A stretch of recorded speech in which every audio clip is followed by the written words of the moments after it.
भर में लोगों से कहना चाहता हूं, कम मेक इन इंडिया।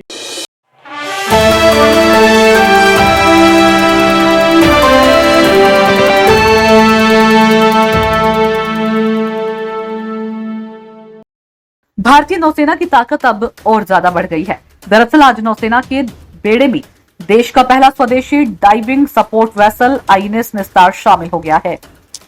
केंद्रीय रक्षा राज्य मंत्री संजय सेठ की मौजूदगी में विशाखापट्टनम में स्थित नेवल डॉकयार्ड में आईएनएस निस्तार को नौसैनिक बेड़े में शामिल किया गया। आईएनएस निस्तार को देश में ही डिजाइन और इसका निर्माण किया गया है। हिंदुस्तान शिपयार्ड लिमिटेड ने 8 जुलाई 2025 को ही भारतीय नौसेना को सौंपा गया था। इस युद्धक जहाज का निर्माण भारतीय शिपिंग रजिस्टर के नियमों के तहत किया गया है।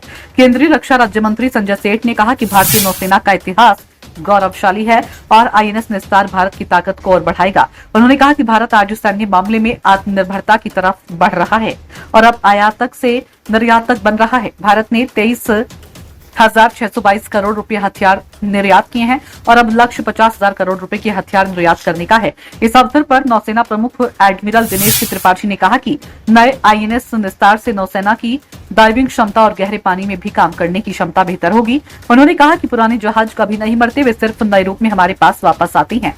रक्षा क्षेत्र में आत्मनिर्भर भारत की दिशा में ये अहम कदम है। सरकार के आधिकारिक बयान के अनुसार कुल 120 एमएसएमई कंपनियों ने मिलकर इस युद्धक जहाज को बनाने का काम किया। आईएनएस निस्तार के 80% उपकरण स्वदेशी हैं। ये युद्धक जहाज आधुनिक तकनीक से लैस है और इसकी मदद से समुद्र में गहरे तक उतारा जा सकता है।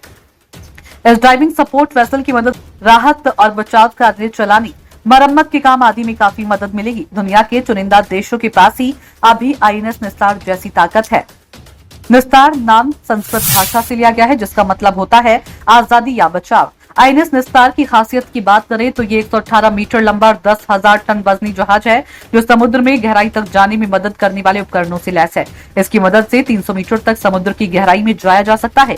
ये जहाज डीएसआरवी के लिए मदरशिप का काम करता है। अगर किसी पनडुब्बी में कोई आपात स्थिति आती है तो मरम्मत करने या बचाव करने के लिए जवानों को 1000 मीटर की गहराई तक उतारा जा सकता है। भारतीय नौसेना को पहली बार साल 1969 में सोवियत संघ से पहला डाइविंग सपोर्ट वेसल मिला था। करीब 2 दशकों की सेवा के बाद उसे रिटायर किया गया था। अब आईएनएस निस्तार स्वदेशी और भारत में ही डिजाइन किया गया है।